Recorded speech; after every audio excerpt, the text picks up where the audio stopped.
and author of 4 books, 2 of which he wrote while being held as a political prisoner for a year by the gang that calls itself the United States government. He has also written countless articles and has done dozens of radio interviews advocating the concept of self-ownership and voluntary society.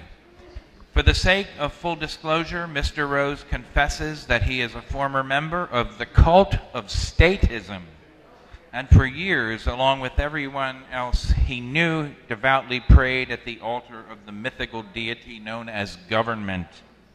Having eventually escaped the clutches of that cult, he now devotes much of his time trying to deprogram as many others as he can so that they, too, may reclaim ownership of themselves. Ladies and gentlemen, Mr. Larken Rose.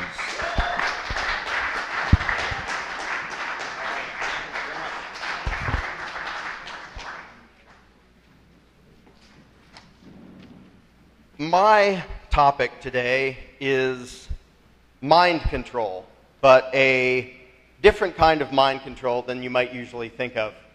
To me, the concept of mind control brings up the image of somebody strapped to a chair with electrodes on his head and being tortured and drugged and things like that, which is very real, and I'm sure that is a very effective way to do mind control on one person at a time. But if you want to do mind control on 100 million or 300 million people, it's going to take a while to do it that way. There is another method of mind control that is done right out in the open. It's done right in front of us, and it's not usually viewed as mind control. The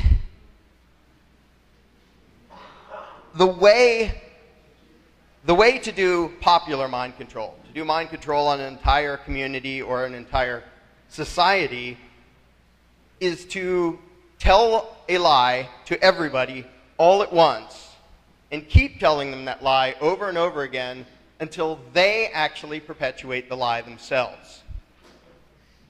If you were a control freak and you wanted to rule the world, and you had to go door to door, one person at a time, and try to convince one person at a time that he should throw away his self-ownership and his self-determination and blindly obey you instead, you would not be a very successful tyrant. You might make it to 3 doors before someone beat the tar out of you and said, "Go away, we don't want to see you again." But if you can spread a lie to everybody at once, to the point where they don't see the lie, and to the point where they repeat the lie themselves, then you're in business. Then you have a long career as a megalomaniac ahead of you. Now, I know there are a lot of talks about conspiracy up here, and I know a lot of Americans have sort of a gut reaction of, "Oh, you think it's a government conspiracy," as if that's preposterous. Frankly, I think that's a really weird attitude. My wife and I ran a little medical transcription business. We conspired. We spent a lot of time thinking and planning how to make this business, how to make it run smoothly, how to make it so we could make money off of it. The idea that the people who like power wouldn't, behind closed doors, try to figure out how to do what they do, wouldn't conspire, is idiotic. Everyone conspires. If I was a control freak and didn't care about the self-ownership of everybody else, I would conspire, find ways to trick them and lie to them and deceive them and enslave them to my will. As it happens, I think people own themselves, so I don't play that game. But I want to talk about a type of mind control that starts with a conspiracy, but the conspiracy becomes irrelevant and unnecessary. And again, it works by telling a lie so often and for so long that your victims begin to repeat the lie. They pass it on. The teachers pass on the lie to their students. The parents pass on the lie to their children, not because it's some conspiracy, not because the teachers and parents are thinking, "I'm going to enslave these little minds." They just think they're telling the kids what is. This is reality. This is the world. They pass on the lie because they don't see it as a lie. And that is the power of mass mind control. if you're part of the group that's been controlled and been told this lie all your life, it doesn't look like a lie. It doesn't feel like a lie. It doesn't feel like anything. It just feels like describing what is. When there is that type of lie, basically the only ones able to see it are outsiders, people who didn't go through that, or people who escaped it, who can look at the whole group that repeats the lie over and over again and say, wow, that's insane. How could they believe that? But to the people inside the group, it's not insane. It's not irrational. It's not a lie. It's what everybody knows. And the power of what everybody knows is huge. It isn't what everybody knows. It's what everybody believes. And if you can get an entire group to believe something completely insane, the chances of any of them ever doubting it are very slim. Because when you grow up in a community and everybody you know, the people you love, the people you know, the people you do business with, they all repeat the lie as if it's gospel truth, why would you ever doubt it, no matter how insane it is? Now, I want to give 2 examples to demonstrate what the results of mind control look like. In the first example, you're going to be the outsider. You're stumbling through a jungle in the middle of nowhere, and you come across a tribe. And you meet them, and for convenience of my analogy, they happen to speak English, but oh well. And you say, howdy, and they say, hey, stranger, come on in. And you think, well, they didn't kill me, so that's a good start. And you live with them for a while, and they seem rational, they get along, they have some pretty impressive technologies. I mean, it's not up to what you're used to, but it's a pretty smooth-running society. They get along. You know, they have arguments every once in a while, but they don't seem to be going to war with any other tribes, and they basically get along. They're pretty darn civilized. And you think, wow, I might hang around here for a while. Then one day, one of these tribes folks says, oh, it's time. Come on. We all got to go to the volcano. What? Okay. You know, you seem pretty rational. So we all go to the volcano, yeah, and the whole crowd is cheering, and they're all doing their dance, and hooray. And you go up to the volcano, and you don't really know what's going on until right before you notice that some people are up on the very edge throwing someone in. And you go, ah, what just happened? Like, was it some horrible criminal? No, you see, the tribesfolk explain to you, you see, the god of the volcano, he insists that we sacrifice a virgin to him every full moon. So we do. And he takes care of us, and he makes it so our crops grow, and we don't have diseases and things like that. And so you know, trying not to offend this tribesperson, you say, well, okay, I see that you believe that, but there's not really a volcano god. It's just, it's a geological, it's just that there's molten rock under the ground, and there are fissures, and sometimes they get up close to the surface. And no, I know you silly foreigners don't understand this stuff. But, you know, you just have to take our word for it. This is necessary. It's for the good of our tribe. It's, you know, we can't help it. We realize it's unfortunate. We don't like having to throw somebody in every month, but, you know, we have to. It's the only way we can survive. And you're trying to politely tell the person, no, it's evil. It's immoral. You're murdering people every month. And you don't need to. It's not necessary. It's not good. It doesn't help. Well, you know, we tried. 1 month, we didn't throw anybody in. And, you know, 2 weeks later, there was an earthquake. And a bunch of our buildings fell over, and there was death and destruction. A big crack opened up, and 100 of us fell in and died.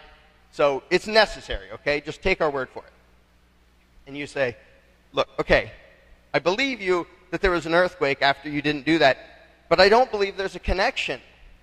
That's completely unrelated. That there's not a god of the volcano. The volcano isn't controlling the weather. It's not controlling the earthquakes. It's not controlling your crops. You shouldn't be doing that. It's bad. And eventually the guy in the tribe says, what do you know? You know, you're a stupid outsider. You don't know anything about us. You don't know anything about what we believe. And if you don't like it, if you don't like our culture, just get out. Get out of our jungle. Get lost. and you try to talk to them, how can you not see that what you're doing is insane and horrible and evil? You're killing people. I mean, if you just danced around and prayed to the volcano, okay, that would be one thing, but you're killing people. You're murdering human beings based on this lie. And the tribes folks say, oh, shut up, get lost. So you do, and figure, I can't change their minds, I'm leaving. Now, you might wonder at some point, where did that lie start? Where did they get the notion that to survive, you got to fling someone into a volcano every month? Maybe somebody just sort of came up with a theory hundreds of years earlier and said, you know, I think maybe that big rumbling is a god and he's angry. Or maybe some guy in the tribe, some clever guy, thought, you know, if I can make them think that I can talk to the gods, I bet I can get a lot of power and influence out of that. If I can make them start doing these rituals as if there's a god in the volcano and as if I'm his spokesman, that's going to pay off for me.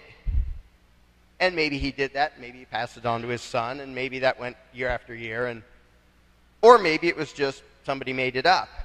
But eventually, it doesn't matter. Because eventually, the ones pushing the lie, the ones who teach the lie, are everybody, and they don't even know why. They don't understand that it's a lie, so they pass it on. And they are incapable of considering the possibility that it's a lie. Now, from our perspective, it's easy to look at the tribe and go, oh, how backwards and primitive and silly and irrational you are, believing this ridiculous myth about God of the volcano. We can ridicule them, we can insult them, and so on and so forth. But now, I'd like you to consider the second example. What lies do we not see because we all believe them? Because we all repeat them? Because we've all heard everybody we know repeating them over and over and over again? No, we don't believe in a volcano god, but what do we believe in that doesn't actually make any sense but that we've never questioned? In other words, what are the ways in which mind control has been used on us and we haven't noticed? For that example, we don't get to be the outsiders because we're in the group. So this example, an alien comes down to Earth. And he lands here and he's looking around and he comes across an earthling. And the earthling goes, ooh, you don't look like one of us. You're from another planet, right? And the alien says, yep, just thought I'd come down and see how you guys are doing and see what your civilization's up to.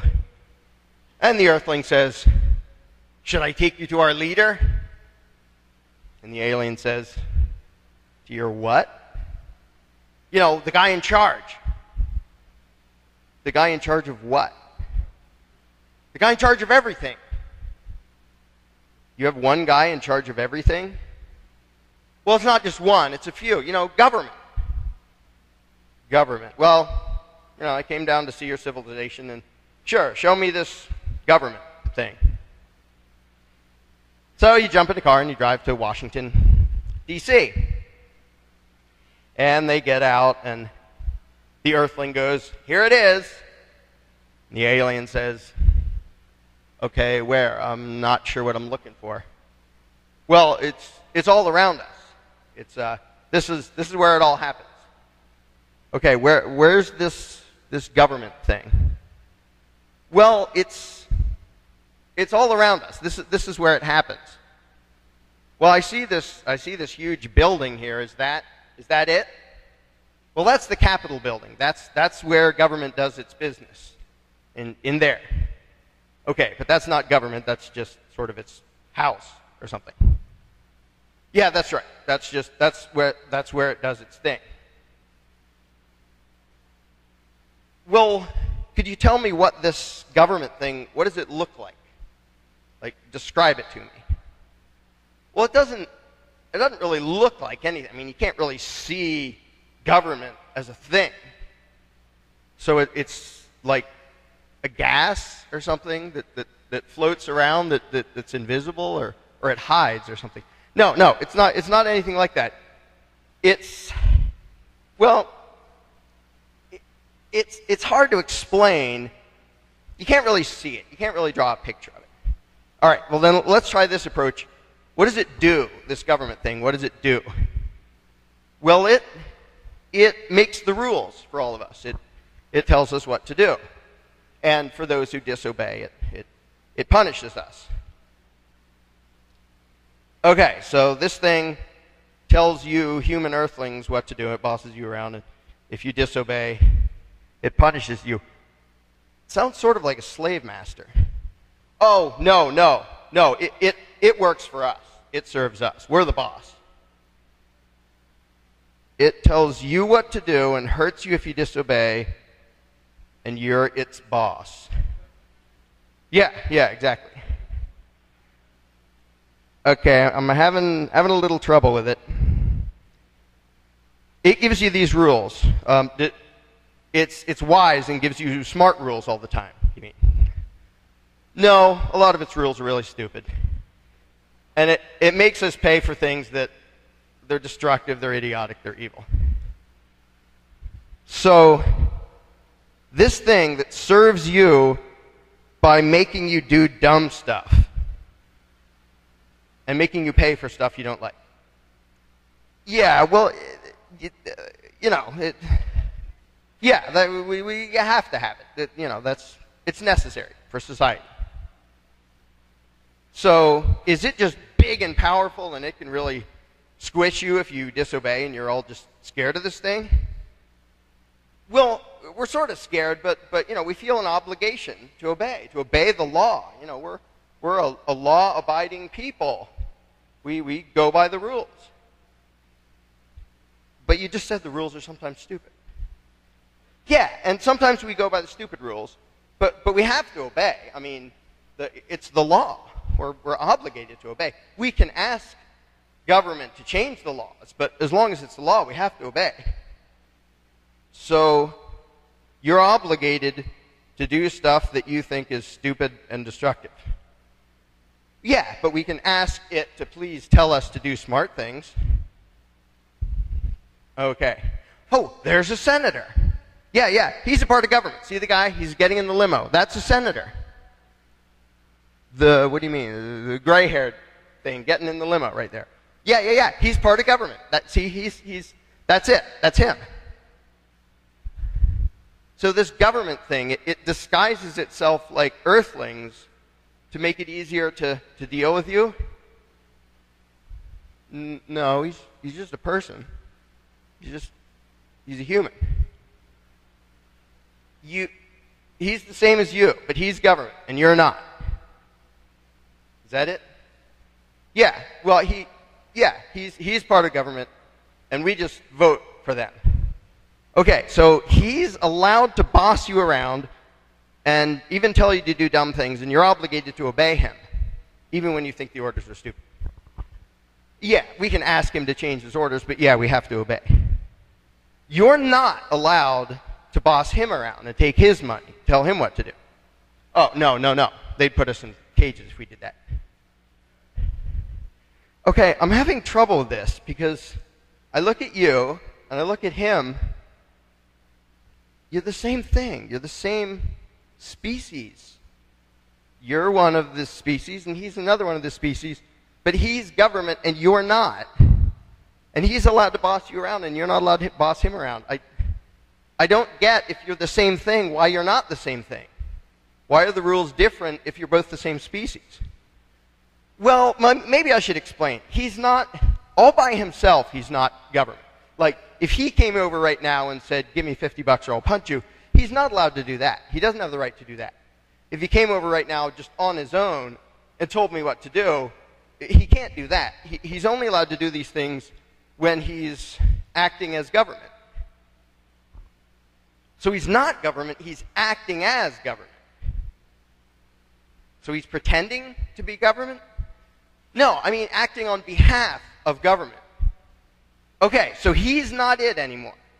He's not government. There's this other thing called government, and he's acting on behalf of it when he bosses you around and demands your money.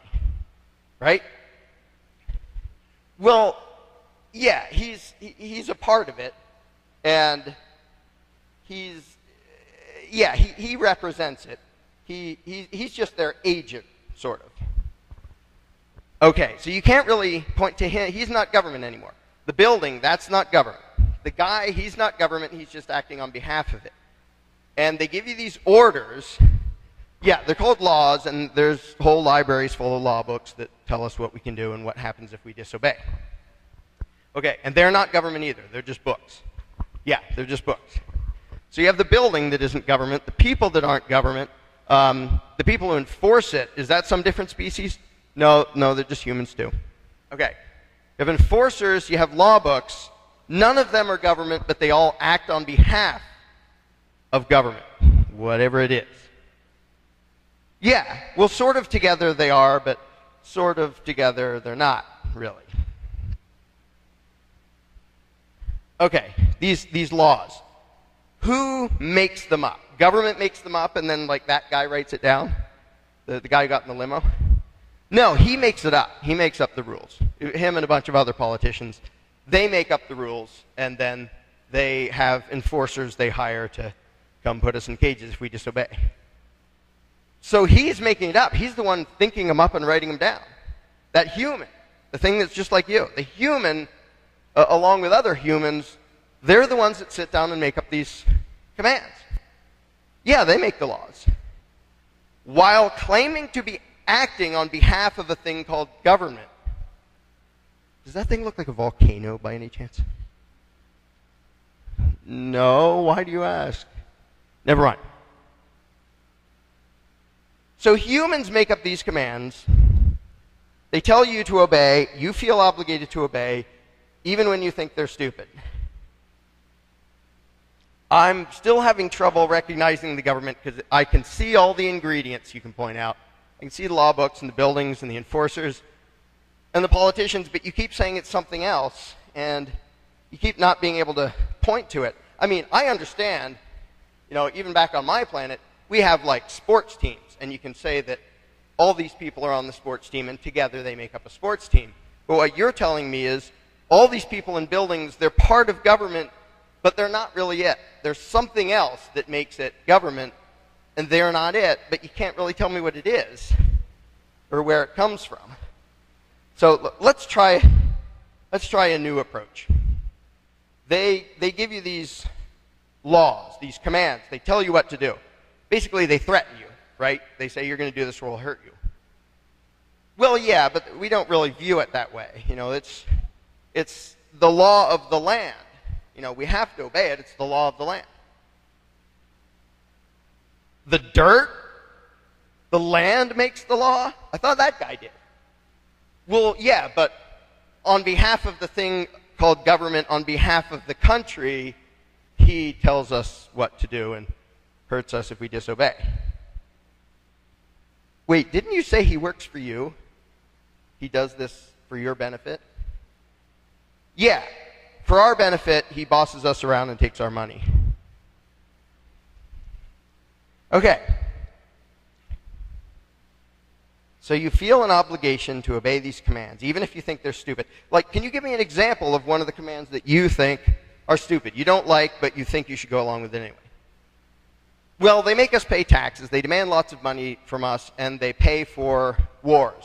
They pay lots of people to go to the other side of the planet and kill a bunch of people. And I don't like paying for that. Okay, I can see how you wouldn't like that. Doesn't sound like a good thing to me, the way you described it. But you feel obligated to give them your money. Like it's a bad thing if you don't. Yeah. You feel obligated to fund what you consider to be murder. You think it's bad for you not to fund murder. In a way. Okay, let me back up for a minute. Do you Earthlings, do you generally accept that stealing from each other and beating each other up and murdering each other for no reason, are you guys to the point where you kind of understand that that's not a good thing? Oh, yeah, we know that. You don't steal, don't attack, don't assault. Don't do that horrible thing. Okay. But when the guy who got in the limo, when he says, give us money so we can go kill people, you feel obligated to go along with it and to give him money. Well, that's different. That's not just somebody doing it. That's authority doing it. That's government doing it. Okay, now, I'm assuming you're just scared of this thing. It's a big, horrible, powerful thing. So, like, how many people does it take money from to pay for this war, among other things. About 100 million of us. 100 million of you. So it must have, 100 million enforcers to make you guys pay up. No, I think there are about 100,000 tax collectors for the federal government. So you outnumber them 1,000 to 1, but you still feel obligated to give them your money to fund things you think are evil. Well, yeah, we can ask them to change their commands, of course. We're allowed to ask them to tell us to do what we want them to tell us to do. Okay, so let me get this straight. You sent them there. You decided that some of you should go there and boss you around and take your money. And your goal is to pick somebody who's going to order you to do what you were going to do anyway. But what happens every time is he orders you to do something else, and then you try to make somebody else go there who's going to boss you around and command you to do things that are in line with your own beliefs and morals and things like that. Is that how it works? Yeah, pretty much. They boss us around, and we try to put people there who are going to tell us to do what we wanted to do in the first place. Okay, now, I realize I'm new to this planet, and this seems sort of strange to me, but I got to ask you a question. Instead of you trying to pick one of you to put there to boss you around and take your money in the hopes that he's going to do it and command you to do the things that you think are right anyway, why don't you do what we do on our planet, which is you do what you think is right, and that's all. On my planet, we have conflicts and stuff, but we each do what we think is right. We spend our own money. We make up our own decisions. Why would you try to take a person, put him in a position where he can force you to do something and try to get someone who's going to force you to do what you were going to do anyway? I don't get why you do that. Well, no, you can't have everyone deciding for himself what he's going to do. That's anarchy. There'd be chaos and mayhem, and you didn't have laws if you didn't have government. It's just, and it would never work. It would never work. So, in order to keep you humans civilized, in order to keep you from attacking and stealing and murdering each other, you choose some of you to go over there who then attack you and steal from you and murder you so that nobody will attack you and steal from you and murder you, because if they didn't, somebody might attack you and steal from you and murder you. Is that right? Yeah, that about sums it up. See, we humans, if left to our own devices, we're untrustworthy.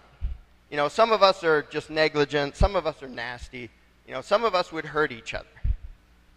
But you said you understand you shouldn't steal and murder and stuff like that. Well, yeah, most of us understand that, and most of us get along pretty well, but there are a few of us who they will steal and beat people up and even murder people. Right, I can see how that would be a problem. And so that's why we need government, because some people do that. So you need this thing that steals from you and bosses you around and occasionally murders people.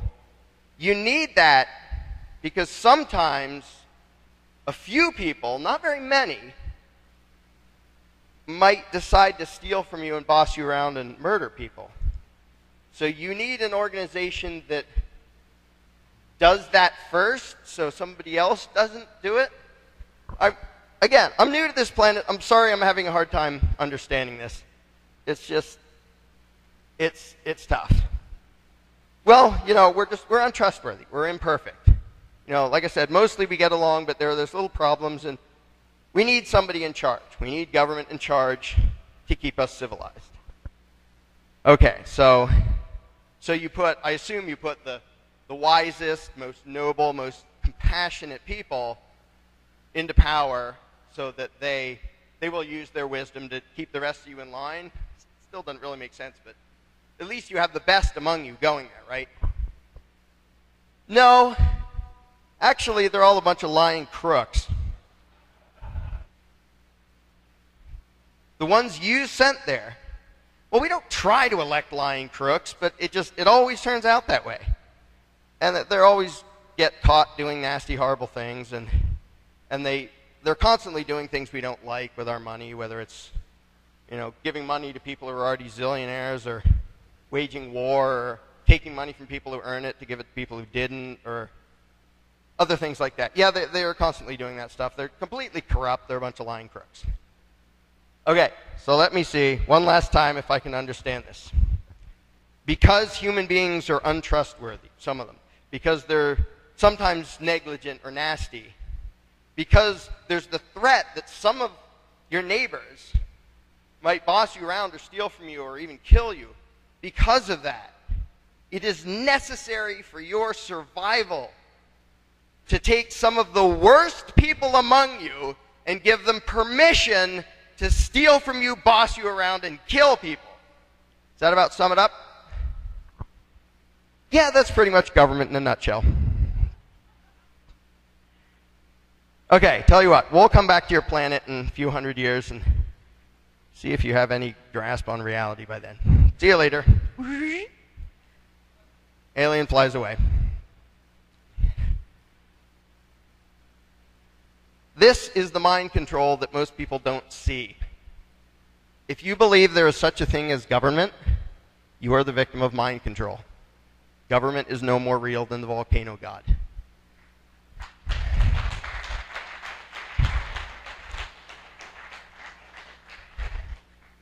The guy in the limo, when he and his fellow lying crooks issue a command to you and all your neighbors, if you imagine that to be law, and imagine disobedience to his commands to be crime, you are the victim of mind control.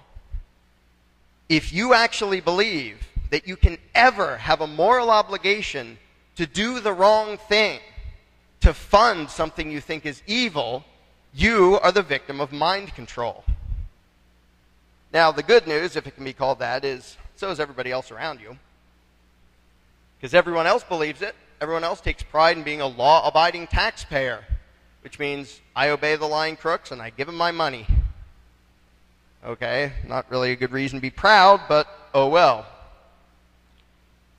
The trouble is, I think a bunch of people in this room, they can see it. They understand that mind control and they can see through it and are now outsiders from that game. Most of the country isn't. Most of the country, if you tell them there isn't a volcano god, there isn't a government, they'll say, you're ridiculous, get out of here, we need it. Yeah, but it does nasty things, it kills people, it steals from you. Hey, if we didn't have that, there would be chaos and death and destruction. We need it. We can look at the silly tribe that believes in the volcano god, and, how can you be so dumb as to throw a person into a volcano every month? But a lot more than one person a month gets murdered by the people who pretend to be our rightful rulers. If we were the tribe that worshiped the volcano god, we'd be miles ahead of where we are now.